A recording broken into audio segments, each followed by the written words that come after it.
Hi, everybody. Thanks for joining us this evening. This is John McDougall. I am the event coordinator here at Murder by the Book in Houston. And before we get started with our event tonight, I just want to make a couple of general store announcements. So the store is open. First of all, we reopened yesterday. We were open today. Apparently, I don't know what day it is. As you guys know, we had Tropical Storm Nicholas, which turned into a hurricane just before it hit land earlier this week. We were very lucky at the store. We had some damp carpet where some water came in under the front door, but that was it. None of the staff lost electricity. We were all very lucky. So we are open again at regular hours. We are here 10 to 6 Monday through Saturday. We hope that you will come visit us if you haven't been in a while. We are requiring masks in the store. If you are not getting out and about just yet and still prefer curbside pickup, you can always just give us a call before you head over our way or when you pull into the parking lot, and we're happy to run books out to the car for you. Also, as you guys may know, we were supposed to have a handful of in-store events scheduled. I think the last of them was supposed to have been Monday with William Kent Kruger. Unfortunately, we had to cancel all of those because of surging Delta variant cases. So we have had them all virtually. The only one that's still left, we just got William Kent Kruger rescheduled. He's going to be chatting with us next Tuesday, the 21st. He's going to be in conversation with David Heska Wombly-Wyden, whose book Winter Counts has just won all the awards. So we're super excited about that. So I hope that you will come check us out and see Kent there. We had a last minute substitution this evening. Amy Gentry is unfortunately not feeling well, so she was not able to join us, but we're super excited to have Laura McHugh jump in and take up the cause. So she's going to be chatting with us tonight. So we hope that Amy gets better. We're so sorry to miss her. If you do want to hear Amy talk about her most recent book, which came out a little bit earlier this year, that's Bad Habits. You can see we did an event with her here virtually as well, which you can check out through the store's Facebook and YouTube channel. While Julia and Laura are chatting this evening, if you have questions for either of them, you can post those in the live chat on YouTube or the comments on Facebook, and we will get to those in a little bit. But I am going to get us started this evening. First, I'm going to bring out Julia Dahl. How are you tonight, Julia? I'm good. How are you? I'm good. It's so nice to see you virtually. Yeah, it's great. I feel like it's one of the nice things about this. Like, I feel like we've been able to interact, through Twitter and online for so long. It's nice to actually get to have a conversation as face-to-face as we can get these days. I agree. I mean, obviously I am not a fan of the pandemic, but I am a fan of being able to having just more virtual events. Mm-hmm. You would not be able to just jump over to Houston and all different places for the book. And I love that now people from all over the country can hang out with us. Yeah, it's been great. And it's been really fun to be able to pair authors up and get people that we wouldn't necessarily get to have in the store together at the same time. So we're super excited once we figure out kind of what the world is going to look like on the other side of this, to still be able to do some virtual stuff and with the in-store stuff too. Totally. So Julia's newest book, The Missing Hours, just came out yesterday.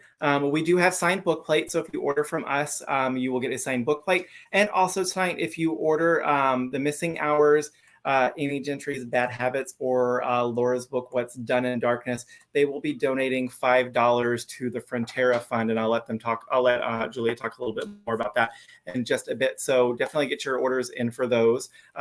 So officially, Julia Dahl is the author of Conviction, Run You Down, and Invisible City, which was a finalist for the Edgar Award for Best First Novel, one of the Boston Globe's best books of 2014, and has been translated into 8 languages. A former reporter for the New York Post and CBS News, she now teaches journalism at NYU. And as we mentioned, her newest book, The Missing Hours, just came out Tuesday. And we're super excited to have Laura McHugh with us tonight. How are you tonight, Laura? Hi, I'm great. How are you doing? I'm doing well. Thank you for joining us. You bet. It's my pleasure. So I feel like we've actually gotten to host you in the store before, right?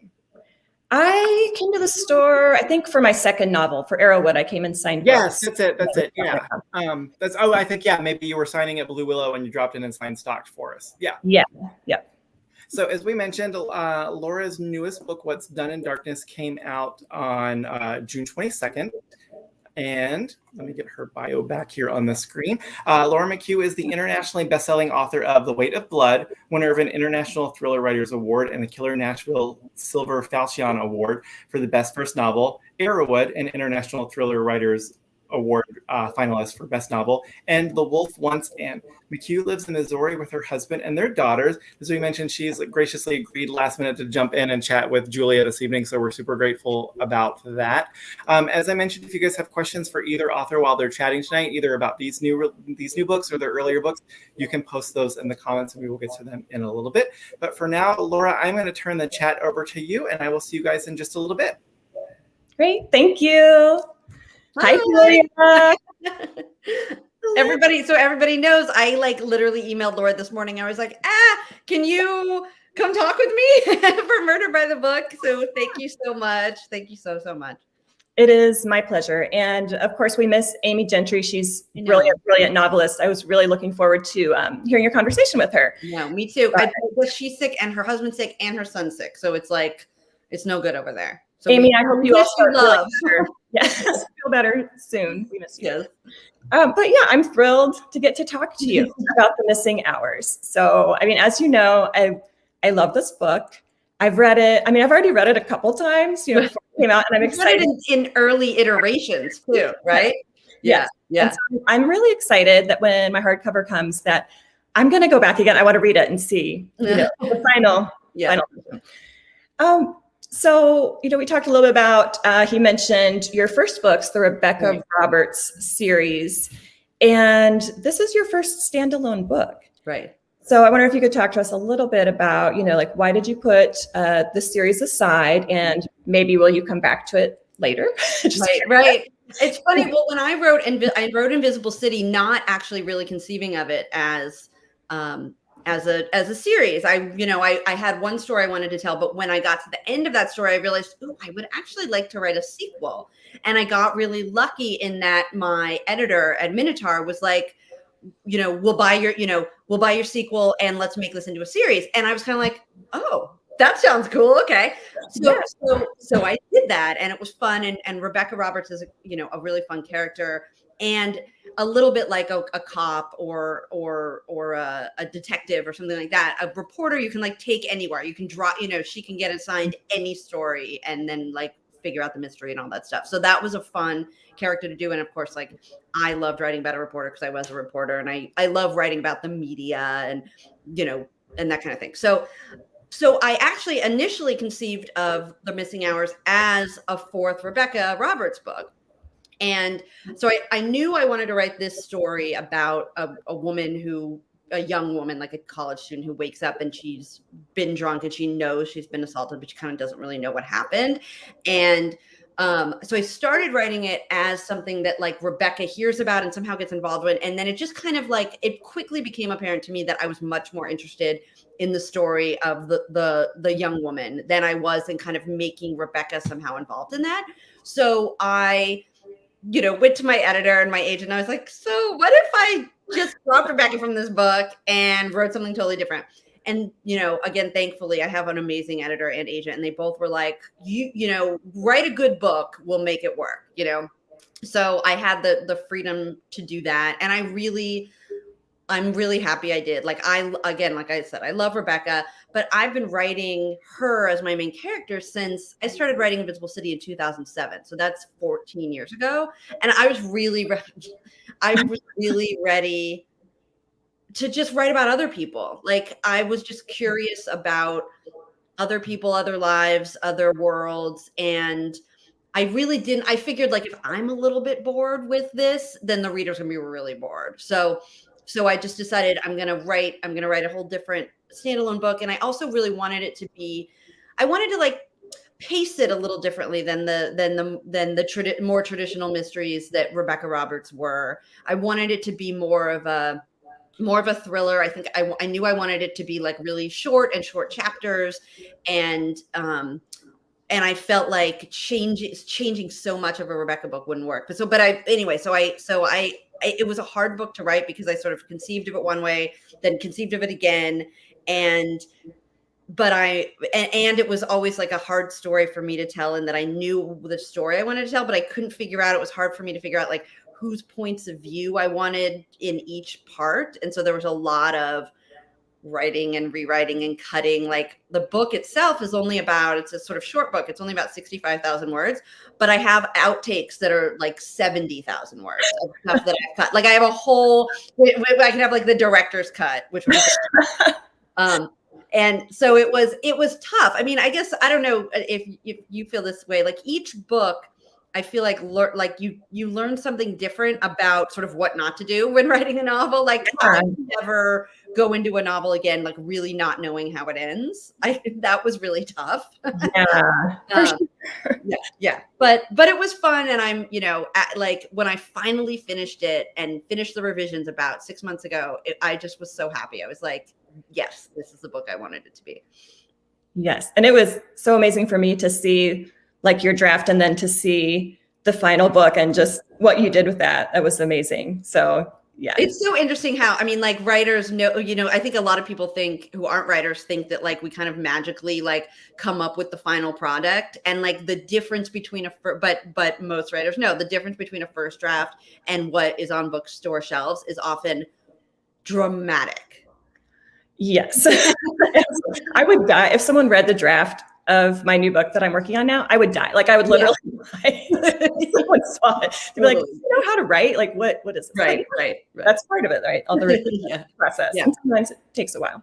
Exactly. And I think that's something I'm learning to be like more tolerant of, is like I'm starting another novel too, and I'm writing a draft of it, and being able to say like I'll deal with that description later, or I'll deal with that relationship later. I just need to like move forward and get the plot out. Being more tolerant of that instead of agonizing over like every little page I think helps you get moving quicker. Yes, I totally agree. So you're kind of evolving with your process a little bit with each book. Yeah. And can you talk a little bit about where the idea for this story came from? What was the seed that kind of grew into this? Yeah. I mean, all my books actually have come from stories that I wrote or articles that I wrote as a reporter. Like each book, I actually just wrote a piece for Crime Reads about this, about like the real stories that I reported on that I kind of got really interested in, and I wanted to delve into more in fiction, where you can kind of imagine more and get into people's lives and their emotions and their psychology. And this story actually started for me back in 2012. I was working as a reporter at CBS News, and there was a story out of Steubenville, Ohio, where this like teenage, high school girl went to a party and got really drunk and passed out, and some boys assaulted her and took pictures of it and passed those pictures around to like the kids in the town. And eventually it got out, and eventually, there was a big reckoning in the town, and a couple boys were convicted. There's actually a documentary about it that's harrowing. But covering that story, I just couldn't stop thinking about that girl and what it would have done to me, what it does to you to know that this moment, this couple hours of your life, like basically the worst hours of your life, have been documented and shared, and you don't remember it, but all these other people have now seen it and seen you in this like humiliating, awful place, but you don't have memory of it. And then like knowing as like time goes on that the people you were meeting day to day, you would never know if they had seen those pictures. Like even just thinking about it now gives me chills. And so I thought about that for her, but I also thought a lot about, what would that be like if that happened to my sister or my daughter or my best friend? Like, how does that impact not just her, but her family, and then even farther, and then the families of the boys involved and the kids that pass the stories around and the town itself, and like the ripple of this like one violent, awful action. So I wanted to write about that, like the ripple effect of a sexual assault. And then I spent the next few years, I continued reporting on basically stories of young women, often in college, who'd been sexually assaulted, because especially it's not always freshman year, but for a lot of young women, they're out, men and women, they're out, boys and girls, technically men and women, but at 18, like you maybe look like a man or a woman, but your brain is not functioning as one. So Exactly. right. And you're woohoo, I have all these, there's no rules and there's no curfew and there's alcohol. And that freshman year, you're still figuring out, especially for women, like what does alcohol do to my body, right? How many drinks can I take before I literally can't walk anymore? And in the early 2010s, there were a lot of women who would be assaulted on campuses, and they were going to their campus and saying like, help, something happened to me. This guy down the hall that I have to see every day did this to me. And, what do I do? And campuses or, universities didn't really know what to do, and, in some ways I'm sympathetic to that. Like the cops can barely figure out how to, investigate sexual assault. I don't know. Universities had to figure it out too. So I was reporting on all this and meeting all these young women who would have this experience of being assaulted in college, and often alcohol was involved. And the trauma of that, and the again, like the ripple effects of that trauma. I really wanted to write about how, what that's like in today's sort of media centric world. Yeah. And something that you mentioned, I mean, it's kind of an extra layer of trauma almost with the digital world, how now everyone has a video camera in their pocket, everyone's phone, they can take videos. It's so easy to share them. And it's like, they're just traumatized over and over. Like you said, you don't know who's seen it. It's very easy to just share it anywhere. Right. And there's and then there's this added element of this, it's now got a name, revenge porn, right? Where like if somebody takes a picture of you or something like that and passes it around, like, it's just like, and so that every time you see that photo and every time somebody else sees that photo, the trauma is, it's like you're punched in the face every single time. Like it just never ends. And then the trauma also, because a lot of the reporting I did, the women would tell me that, they were assaulted and then they went to the authorities and they were further traumatized by the way the authorities talked to them about like, well, did you know this guy before? How much had you been drinking? Why did you invite him home? And that was like even worse in some respects than the assault. And in the book, The Missing Hours, Claudia sort of pretty quickly realizes that this thing has happened to her, but that like if she went to the cops or even the school, that they would all just sort of be like, you got too drunk and went home with somebody. Like, she kind of knows nobody's gonna care. Yes. And that is what kind of pushes her to just get a little angry. Yeah. Oh, understand. Yeah. So I would like to talk about Claudia a little bit. She was a great character, and there are multiple viewpoints in the story, but really, she's the heart of the story.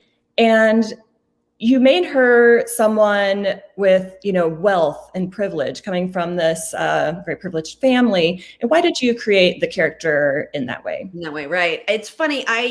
I wanted to, so when I was working in news, there's this trope, but we talk about, but we don't, like we sort of, in the news business is a little like Cops, in that you have that like gallows humor where, we joke about things that are not actually funny, but there's this like kind of trope of the quote unquote clean victim and the dirty victim, right? And the clean victim is like a white suburban mom who gets kidnapped or killed or something. And like, oh, you're going to see a lot of news specials about her and everybody's going to be really concerned about finding her because she's easy to like, she's easy to feel sorry for, right? And the dirty victim is, God forbid you ever traded sex for money, or you did drugs, or you were homeless at some point, or frankly, you were not white, right? Or you were a single mom, right? That's somebody who it's not as easy to feel sorry for. And it's not as easy to sort of like for them to be that perfect victim, like, the virgin who is raped and, oh God, that's so awful. Well, it's just as bad if a sex worker is raped. I mean, rape is rape, right?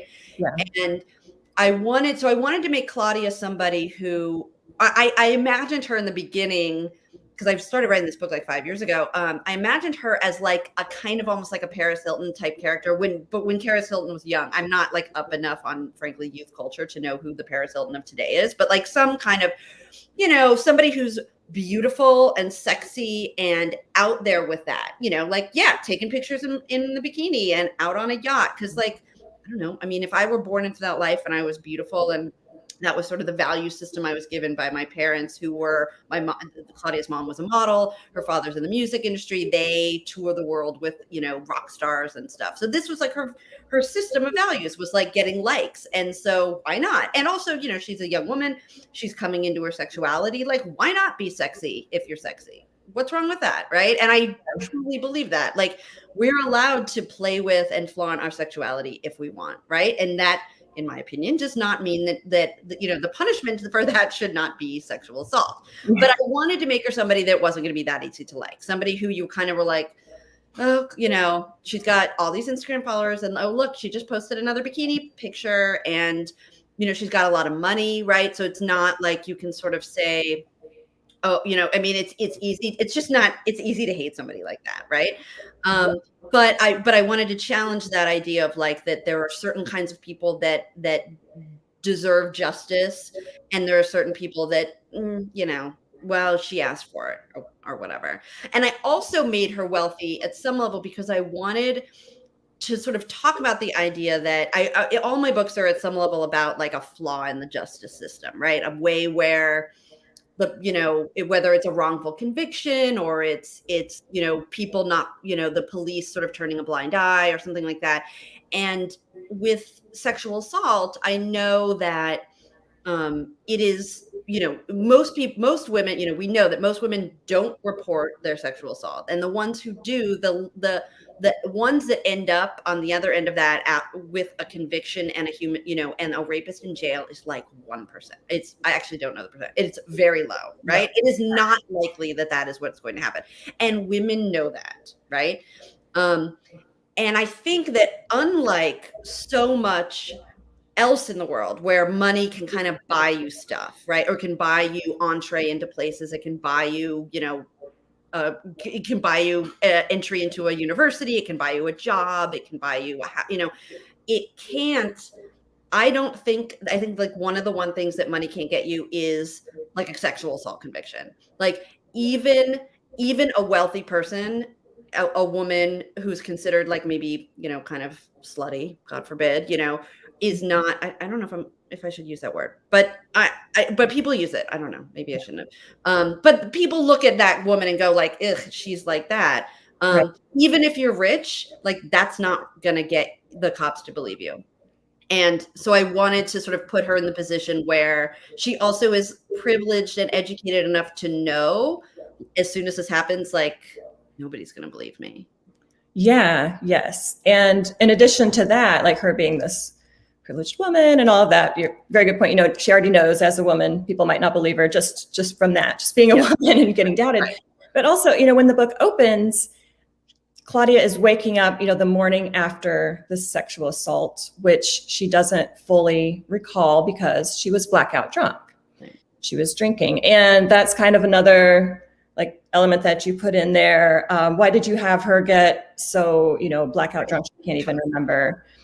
Right. I mean, again, this is another thing where like, this is, the like substance aided sexual assault is a thing, right? I mean, obviously there are times where men will, slip something in your drink or something like that. And that's kind of a different story. But a lot of times, especially young women, and this happened to me, honestly, like in college, and frankly, after college, when I was living alone in New York City, there were numbers of times where I got way too drunk. And it was like one extra drink and I kind of didn't understand my body.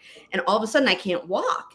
And I just happened to be in those circumstances with like a man that I could trust. I didn't even really know I could trust him necessarily. I just got lucky. Right. And at some level, I think that's what happens to a lot of us. Like the difference between like many women and men get too drunk, right? Yeah. And the difference between the woman that gets home safe and the woman who is assaulted is just the luck of who she's with. And that pisses me off, right? Like, that makes me mad. Yes. And I wanted, to sort of challenge people to be like, getting too drunk is not like, does not mean that it is now okay to sexually assault me. Right. like, just because I am an easy target does not mean that you now have entree to do whatever you want. But I think that I know that a lot of people still think that. I think there's absolutely a sense of, and maybe it's getting better with like our generation and the generation below that we're starting to educate young men about yeah, if she's drunk, it would be easy to just, take her home and do whatever you want. But it's really wrong. And to really talk about that, because it's like not an easy thing to talk about. It's easy in some ways to tell girls, don't get drunk, don't wear a short skirt, don't walk home alone, like all the things you shouldn't do to protect yourself. But it's like harder to talk to men, young men, and say, like you are often a more powerful physical human being. You might be attracted to this girl, but you are not allowed to do that. That is bad guy territory, right? And it's really important that we may have those conversations. I feel like maybe the talk about around consent is something that more and more people are talking about, but I still think there's so much of a stigma that there's like a shoulder shrug, like she got too drunk. What did she expect? It's like, well, she expected not to be the victim of a crime. Like that's what she expected. And that is okay. That's what you should do. And you draw that out so well in the book. I mean, it's illustrated so well, not in a preachy way or anything like that, but it just really comes through, I think, getting to know her and seeing her situation and what happened to her. And it's like, no one deserves that. It doesn't matter if you're drunk. It doesn't matter, right, rich, whatever. And I mean, but it sounds like you think there is some progress maybe in the younger generation. I mean, I know like you're raising a son, right? I'm raising 2 daughters. Yeah. And I mean, I do think maybe you do hear about the consent thing a little more, maybe like holding men responsible for their own actions instead of just that automatic thing. Well, she had a short skirt on and she was, obviously she wanted to have sex with me, even though she didn't say it. Or I mean, do you get a sense that the younger generation, those kids are, I had a conversation with a woman named Donna Freitas, who wrote a book, I might not be pronouncing her name correctly, about consent, called Consent on Campus. And we had a conversation a couple weeks ago, and she was talking about how, and she does research on like consent and how campuses can sort of talk to young people about consent and that kind of thing. And she was talking about how she had watched this documentary. I don't know if you've seen it. I hadn't seen it, but I'd heard of it, like Woodstock 30. And it was like from 1999, there was like the 30-year anniversary of Woodstock. And it was a documentary about that. And so 1999 is what, like 22 years ago. And she said that in the documentary, it was just like bro-tastic, right? Like it was like these dudes, and a woman was on stage performing and the guys are like, show us your tits, take off your shirt. And she was like, now you could get expelled from campus if you were on a campus and yelled that at some performer or something. Like now we know that, it seems like young men know they're not really allowed to yell that in like mixed company. But she's like, so I think we've made a little progress there. But she said, I don't think that necessarily their minds have actually changed. I think that, and what she said, she was like, it's just migrated onto like Reddit. It's online now, right? Where, if you're a journalist, for example, who writes about rape or sexual assault, you're going to get rape threats, essentially, right? So like maybe we've made some progress in that it's not like polite company, okay? It's like the guys know they're not supposed to behave that way, but they haven't actually stopped thinking that I could say, that it would be okay for me to say that. Like I'm allowed to think, show us your tits, right? Like, and I don't know. I mean, and so I think about this a lot, like with my son, right? Like I have used the word consent with him, not for like, obviously, because he's barely 6, but like if like he and his friends, like his male little boyfriends, like to wrestle, right? Like I just sort of say, like, as long as it's consensual wrestling and you're not just tackling someone or he's tackling you and you don't like it. But I feel like just even using that word about like remembering that like when there's like touch involved, you have to have the consent of the other person. And it's not just sexual touch, but just like that like that seed planting maybe is useful. I don't know. I mean, I'm kind of glad I don't have a daughter. Like, it must be really hard that you have teenage daughters. Like, and yet I like my husband and I have talked about, like, if we had a daughter, we would be warning her eventually. Don't get too drunk around people you don't know. Be careful about walking home alone. Like, I hate that I have to do that. You still have to have those conversations. Yeah. You know, no matter what, if things are changing, I mean, it's still, you have to have those necessary conversations, and you just have to make it clear, you know, it's not your fault. You're not asking for it, but you also have to be kind of playing defense all the time and just, right. You know, That's what it is. Like, and just like being worried that because there are predators out there. I mean, most men are not predator. Like my husband, you know, I live with a man. He's my best friend, and I'm raising a young man, and I think they're awesome. And that's one of the reasons I wrote, you know, I had one of the big point of view characters in this book be a young man, because I'm really interested in men, like, you know, and I think that just like women have a hard time growing up, it's hard to grow up. It's hard to grow up for everybody. It's hard to figure out your place in the world and how you should be as a, you know, a sexual being, but also a moral being. And like for in the book, you know, Trevor is like kind of the good guy, at least at first. He's like, but he's complicated because he sees Claudia and he is like, oh my God, there's something wrong here. Maybe I can help her. But at the same time, he's hopelessly sexually attracted to her. Like, he kind of can't help that. And so it's super confusing for him, because he's like, it's not like I can just try to kiss her, even though like that's what he wants.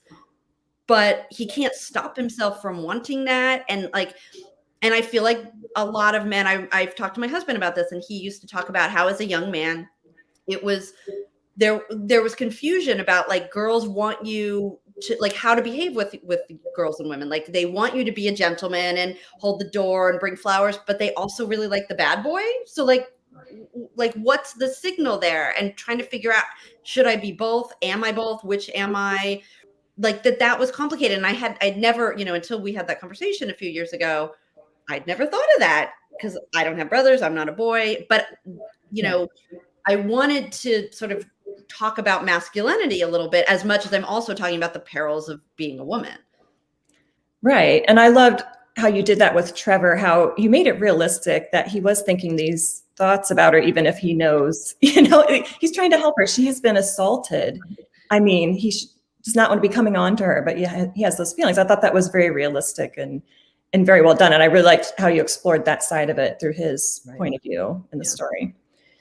And in addition to Trevor, Claudia's family is as well, right? And they were all very interesting characters. And like her family's going through a lot right at the same time this is happening. Her parents are kind of separating or divorcing. Her sister is having a baby like right at the same time. So can you talk a little bit about like the relationships and how, you know, they impact her, and kind of how all of those things going on in their lives kind of contributed to, you know, like, oh my gosh, she's missing what's going on, you know, busy and wrapped up in their own thing. Right. In a way, the book, if you own it, you will see, is dedicated to my sister. I have a sister who's 15 months younger than me. And I really wanted to explore sort of sister relationship in this book, because, and where that came from was, so like in the book, you know, basically the first chapter is Claudia wakes up, she's been sexually assaulted. She doesn't know what happened, and she's lost her phone. So she can't like communicate, at least for a few days. And then her sister, the very next chapter is her sister's having a baby. And she's like, Claudia's supposed to be here for the birth. Where's my sister? And she's angry because she's like, Claudia, you know, she just got drunk and went out. Like, and she missed my baby. Like, she's angry. But she doesn't know what happened to her sister, right? And once she realizes that, oh my God, I wasn't there for her. At the worst time in my sister's life, I was wrapped up in me, and I was not there for her. And a lot of the book, I think, for Edie, for the sister, is trying to make, and I think, frankly, like after the book ends, you know, a lot of the work of Edie's next many years is going to be trying to make it up to her sister that she didn't give her the benefit of the doubt, that she wasn't there for her. And I that's sort of inspired by my relationship with my sister, who I adore, who's my best friend, and who had a child before I did. Her daughter's almost 9 and my son is almost 6. And when she had her daughter, I kind of was like, I don't think I wasn't understanding about how frankly traumatic and difficult it is to have a newborn and an infant and be a mom and just be overwhelmed by that experience. And I kind of expected her to do certain things and she didn't do them the way I thought she should do them or didn't. And I really wasn't there for her. And then I had a kid 3 years later and I realized like, oh my God, I can't believe I was so hard on her. I wasn't there for her when she needed me. And she totally was for me. Like I even said to her, I was like, I screwed up when you were an early mom. And she was like, it's okay. I mean, she forgave me because she is wonderful, but I have I have some guilt about that. And I feel like it's something that happens in a lot of families where you're wrapped up in something that's going on with you. And when a family member or a friend really needs you, you're not there for them. And then kind of how do you make it up to them if you can? And I also wanted Claudia, to not have the support of her family. I wanted her to I wanted this to be about a story about a young woman who has something happen to her and she really doesn't have anybody she can rely on. Her family, because I think a lot of young women, unfortunately, are in that position. Either they're far away from their family, certainly if they're in college or something like that, but a lot of families are broken or dysfunctional. And, when, you need support when you've been the victim of a crime and she doesn't have it. And I think a lot of people don't have it. And I wanted to, again, sort of, with a novel, with you try to sort of, you want to push it a little. You want to like really put the character, put the screws to the character and see what happens. And part of having her have a kind of dysfunctional family was putting the screws to her where she felt like I'm alone. I have to fend for myself. Yes. And especially like you said, just starting college and she's living in a dorm. Yeah. And that is a time when a lot of young women, maybe they are far away from their family. Maybe they don't have any lifelong friends that they know they can really lean on and trust. And that's a really hard time, a time when people are vulnerable. And I know. And you're totally isolated. I mean, I went to college I moved 3,000 miles away to go to college when I was, barely 18. And at one point I met a boy and, drove up to Boston to visit him. And I remember I think about it now and I'm like, I was thousands of miles from anyone who cared about me. If anything had happened to me, I mean, I was just lucky. I was just totally alone. And I'm like, but when you're that age, you think you kind of think you're invincible and you want to have adventures. You want to do that stuff. But when something bad happens, it can be explosive and right. And like you said, I mean, a lot of it comes down to luck. Yeah, luck. And that's unlucky as well. Makes me so mad. Yeah. I mean, I can laugh because I have been lucky. And yeah. So, okay, you have been a reporter who reports on crime. You write about crime. In your spare time, I was curious, do you, listen to crime podcasts? Do you read crime books? Do you watch crime shows? Do you have some that you really like? Yeah. Yes, I do. I love a crime podcast. I really do. All the time. I really do. I was just listening to Megan Abbott talk about her most recent book, The Turnout, and she was saying that the kind of germ of it actually came from the true crime podcast Dirty John, and sort of about how the women in this guy's lives kind of turned on each other, and that was sort of a the crux or the germ that started her book, and actually the germ that kind of inspired the book that I'm starting to write now also from a true crime podcast called Over My Dead Body. Look it up. It's by, I think Wondery is the name of the podcast company. It's very, and I love that stuff. I mean, a well done true crime. I don't like the sort of flip ones where it's like, oh, let's talk about murder and drink wine. That doesn't work for me. Yeah. But I love a good story, right? And told when the pacing is good and they have really interesting insight into the characters. I love that. I mean, I just love that. And I don't watch as much TV anymore. But I do, I loved, like, so I'm thinking my next book, I'm thinking of it as like one of my favorite novelists is a woman named Celeste Ng, who wrote Everything I Never Told You and Little Fires Everywhere. And it's interesting because they're not at all billed as crime fiction, but they're totally crime fiction. Like Everything I Never Told You, the first line is like, she's dead, but they don't know it yet. And it's about a family. And then the next book, Little Fires Everywhere, is about a family, but the impetus is like arson, right?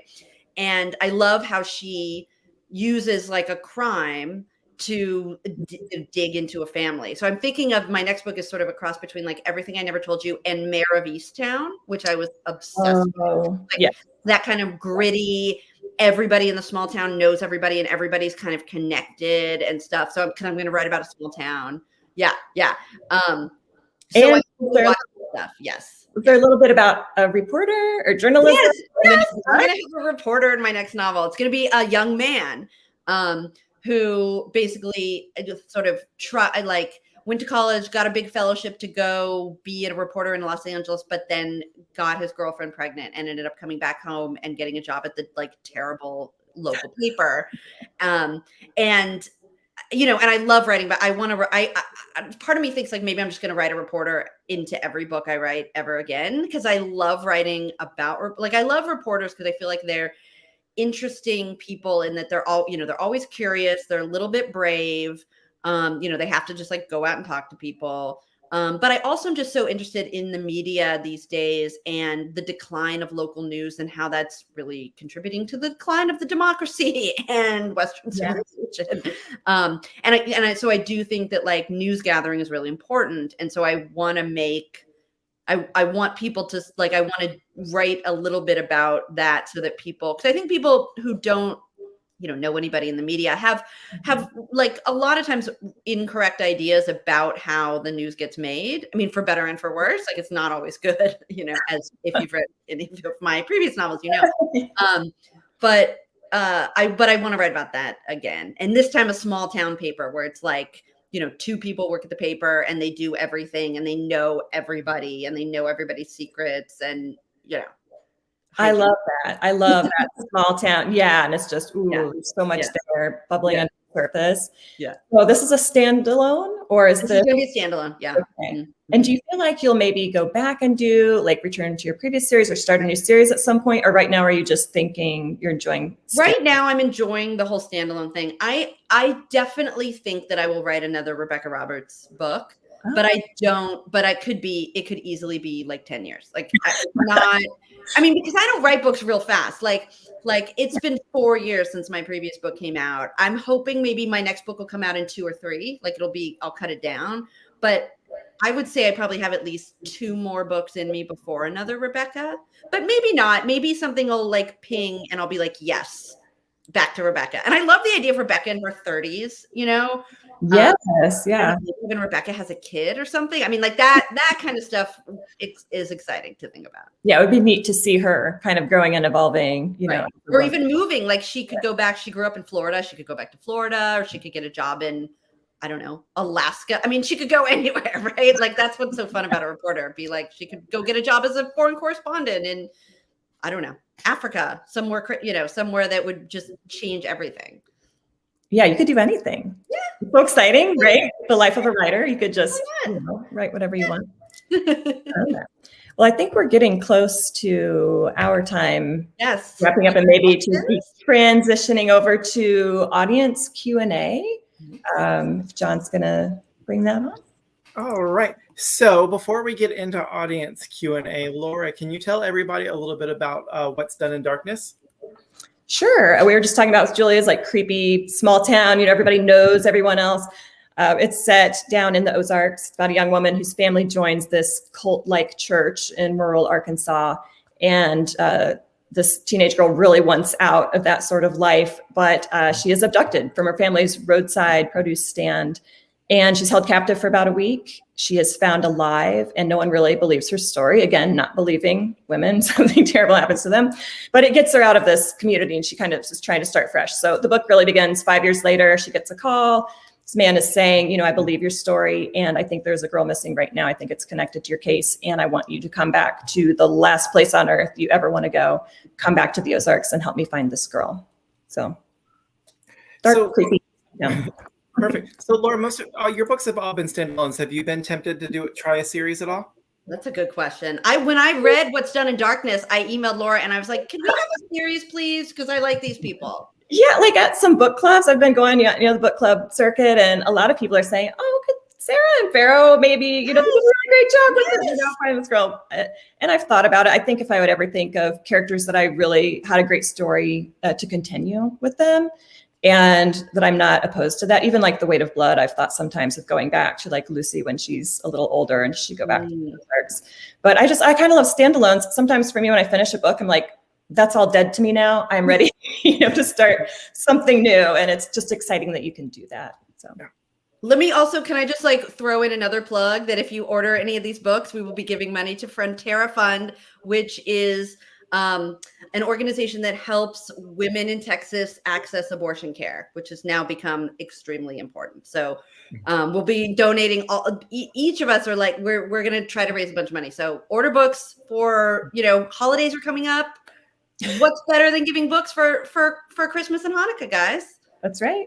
Yep. Okay. That's my last pitch. That's it. And we do have Julia signed a bunch of book plates for us. So if you order copies of the Missing oh my God, I'm just completely blanking on the title. Missing Hours. I was like, yours is not right. Missing Hours. If you order copies of Missing Hours, we have signed book plates that will go with it. So kind of talking about series versus standalones, as readers, what do you guys prefer? Are you a standalone reader? Or do you love a nice, good, long series? How about you, Julia? I am totally a standalone reader. Like the last series I can remember getting really into was the Girl with the Dragon Tattoo series, which has been a while.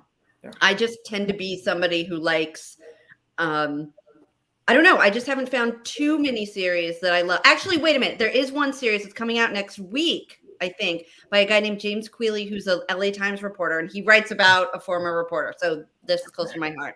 And he has a good series. So it's called All These Ashes is the new book. But mostly I'm a one and done reader. How about you, Laura? I love standalones. I mostly read standalones, but I like to read series books too. I really like when there's a series that you don't have to read them in order, which a lot of these, you know, with crime fiction, a lot of these series, you know, the book stands on its own and you don't have to have read them all. So I love it if I can just dive in and read, you know, like Laura Lippman's Tasmanian series. Right, I can pick one of those up and read it without having read, you know, oops, I missed a couple of these and I can still pick it up and read it. So I do like that. But yeah, a lot of the time standalone. Awesome. So Christina wants to know, what are some books that you've currently read and enjoyed? Let's start with Julia. Okay. So James Quealy's book, All These Ashes, is great. I loved, I love Laura's book, but actually there's a nonfiction book that came out this summer called What Happened to Paula that kind of goes in a lot that I loved. I think Murder by the Book did an event with Catherine Dykstra. That's just it's a kind of a true crime book in that it's about a young woman, a 18-year-old girl, 17 or 18, who was found murdered in 1970 in Cedar Rapids, Iowa, and it's an investigation into what happened to her. But it's so much sort of more. It's really also about just womanhood and the perils of being a woman. And I love that book. I'm totally. I also just read Amy Gentry. Well, first of all, Bad Habits was like maybe the most delicious book I read all summer. Amy Gentry. I like laid in bed and read that book for a whole day.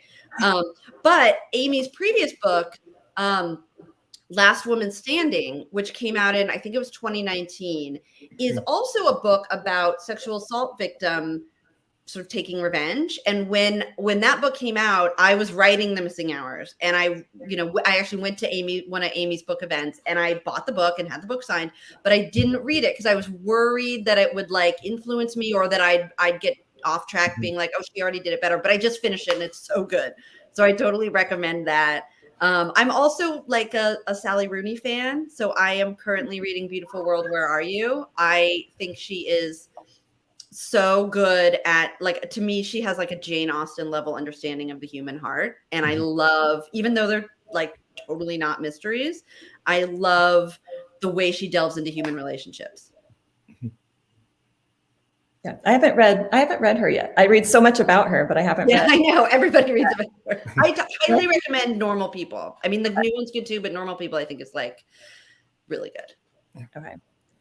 Sorry. Yeah, I've been reading like the three most recent things I read. I read a children's Bible by Lydia. Yes, I did too. I loved that. Yeah, I love anything that's kind of apocalyptic, honestly. Yes. A zombie show. Of course, this is more literary. You know, I really enjoy that. Lydia Millett or Millay? Do you know I'm how? not sure. Maybe John knows. I don't know.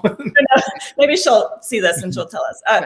But I also read Paula Hawkins' new book, A Slow Fire Burnings. We did an interview together a week or two ago. And I think it's her best book yet. Very character driven, which I love. And right now I'm reading Simone St. James's book of Cold Cases, which is coming out. I'm very close to that.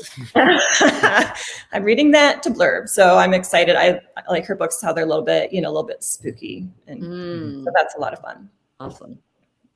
Yeah, her stuff is so good. It's been really interesting the last couple of years, and I wonder if some of it is, and I'm sure someone will correct me if I'm wrong, but I'm sure some of it is kind of the Gone Girl effect. It's been really great to see readers kind of embrace standalones more, previously did, and also to see readers embrace authors doing standalones, because it used to be if an author was writing a series, if they decided that they were going to do something that wasn't that series, people were like, no, I don't want that. So I think it's been great to see kind of people embracing that, being able to jump into something. And I like both, but there is something nice to be said about you, kind of like you said, writing a book. You can pick it up, you read it, when you're done with it, you're done with it, and then you can move on to something else. Sometimes right. That's Yeah. So before we got started, you guys both talked about having, and you've mentioned throughout the chat, having kids at home. So what has it been like for you guys trying to write over the last 18 months? Let's start with Julia, with just kind of homeschooling and kind of everything changing. So my son is young enough that he had not really been in school before. He'd been in like preschool, like 4 days a week for half a day. So I was used to not having a lot of time. I have my sister-in-law, who is an angel, comes and watches him 2 or 3 days a week. So I always have had 2 or 3 days every week where I, for the most part, have the day to do either my work, I teach at NYU, so I do that work, or writing fiction. But it's, but so much of that even changed. Like, so now he's home all the time, or he was during the pandemic. And one of the ways that I've always written in coffee shops and libraries, like I leave, it's hard. Like I want to leave the house because if I'm home, like in the house, I'm always tempted to like eat or nap or, but if I'm at the coffee shop or at the library, like it's just me and my computer. And I couldn't do that. And that was really, and, I live in New York where, I could sit outside a couple months of the year, but like the winter was freaking long.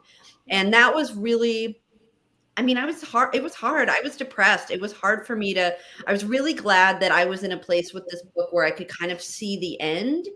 But I think if I had been trying to start a book, or maybe in that awful place, like, where you're about 100 pages in and you're in for the long haul, but you have so much to go. I think that would have been really, really hard for me to like have the wherewithal to keep churning, knowing like that that the world felt like it was ending and like who knows what's going to happen. So it was tough for me, but I think because of where I was with the book, it was a little bit better that I kind of already had a scaffolding and I could just be like doing kind of like remodeling on it. Mm-hmm. Yeah. And my kids are a little older, and so it was a little bit different, but what happened here was they had spring break and then they never went back to school. And then, so at first it was really stressful because they were trying to switch to all the online things. And we would all be crying like every day because we're trying to do this online platform and like, well, she can't get into this session. She can't see the teacher. She can't find the assignment. We can't get it submitted. Like nothing worked. None of the technology worked. And so pretty quickly they decided, well, we're not going to we're done. If they want to do something, they can, but we're not really doing school anymore. And so we had about a 7-month summer, and I was trying to finish What's Done in Darkness during this time. And it was tough because the kids, I mean, they're old enough to, they could feed themselves or whatever, but they're still at that age where they're like, oh, can you fix me some macaroni and cheese? And can you do this? And can we do that? Just all of this, and trying to entertain them during the pandemic. And so what I had to do to really focus to finish the book, I started doing these sprints where I would set a timer. And that's the only thing I could do to get myself to focus and to stop like scrolling through the news and the social media and, letting the kids distract me. And so I would set a timer for like 50 minutes. It's kind of long for a sprint, but it's what I had to do. Like, you can't talk to me until this timer goes off. I can't fix you a snack. And I couldn't look at the internet. I couldn't check my email.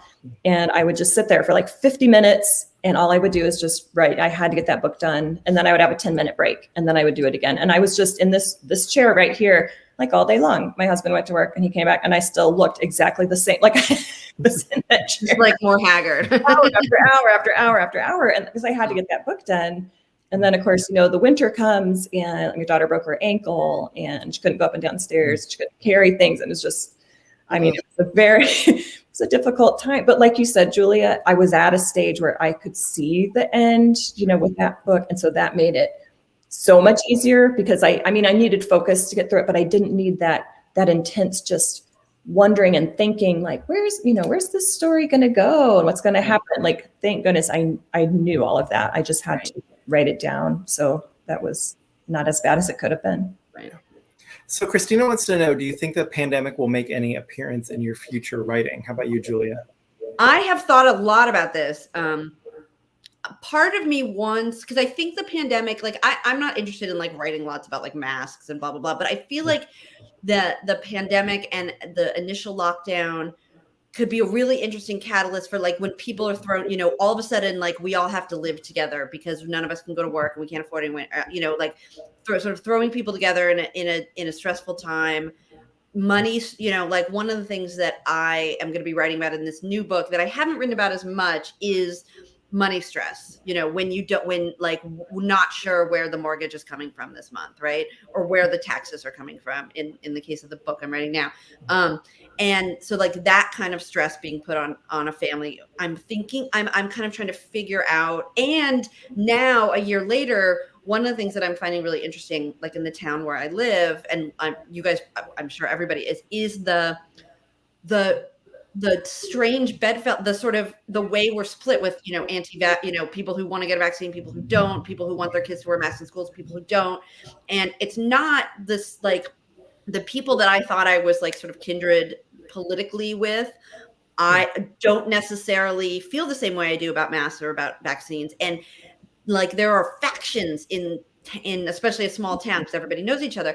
And I feel like that kind of the way people are reacting to the pandemic and how we have to live differently now could be a really interesting catalyst, I think. Like, I don't want to spend a lot of time dealing with it, but I feel like some of that stress could be an interesting, like, springboard for a plot or for a new relationship or something like that. Yeah, that's a really neat way to think about it. I hadn't really thought about it like that. That's actually like the best answer I've heard to that question since we've been asking that question. Whoa! So. Right. I'm really I'm trying to decide if I want.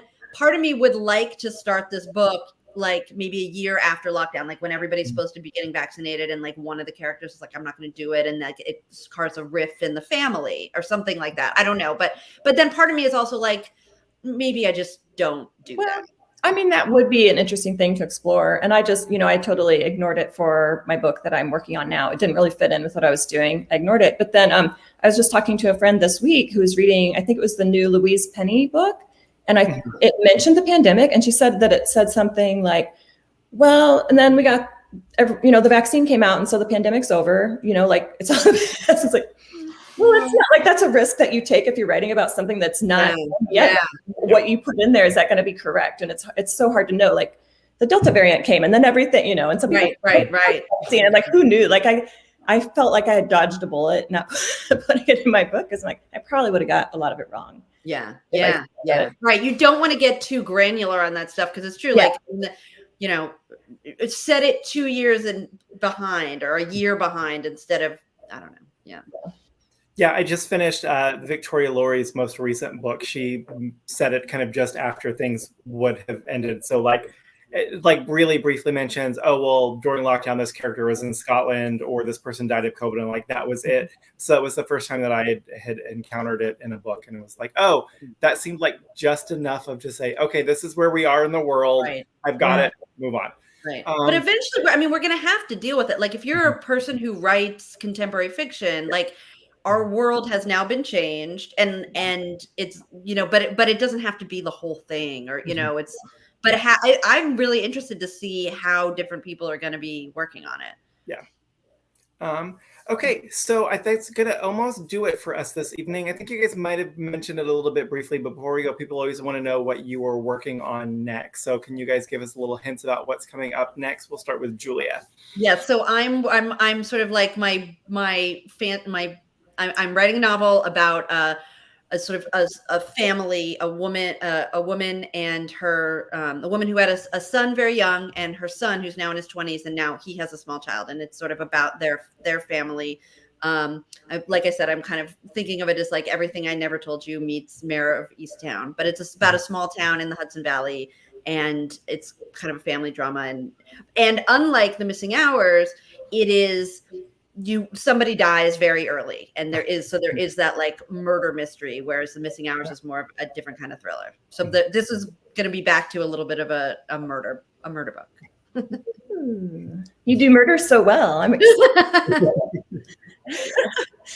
Yeah, mine is another one that's set in a small dead-end Missouri town. There's a meatpacking plant kind of at the center of this community, and there is a missing person, and there's some dead bodies involved here. But a lot of it, it's really, I write about family so much, and about women in these circumstances, you know, poor rural women. And this is kind of about, has like generational abuse and generations of women in this town, and how hard it is to get out. How many people do not want to see you succeed and get out and leave this place and leave them behind and move on, and just, you know, what might they want to do to keep a woman in her place in that case? And so, I mean, it's dark, and, you know, plenty crime in there, but some serious stuff too. So to recap, if you guys joined us late, we have been chatting with Julia Dahl, whose newest book, The Missing Hours, just came out on Tuesday, and we have signed book plates to go with it. And we've been chatting with Laura McHugh, whose most recent book, What's Done in Darkness, came out in June. As we mentioned when we got started, Amy Gentry was feeling under the weather. She and her family are sick, so we're sending lots of get well wishes to Amy. And so if you guys wanted to hear her talk about Bad Habits, our most recent book, definitely scroll back through the store's Facebook page and YouTube channel. We've got those previous author events up there, as well as a wealth of other events that we've done. And as Julia also mentioned, if you buy What's Done in Darkness, The Missing Hours, or Bad Habits from us, either tonight or in the next couple of days, they will be donating $5 each to the Frontera Fund. So get those orders in. You can order at murderbooks.com, or give us a call, or just come visit us. We've got them all in the store. Y'all, thank you so much for joining us this evening. Thank you so much for having us, and thank you, Laura, for pinch hitting so last minute. It was my honor. Thank you. Yes, take care. We'll see you soon. Thank you so much, everybody.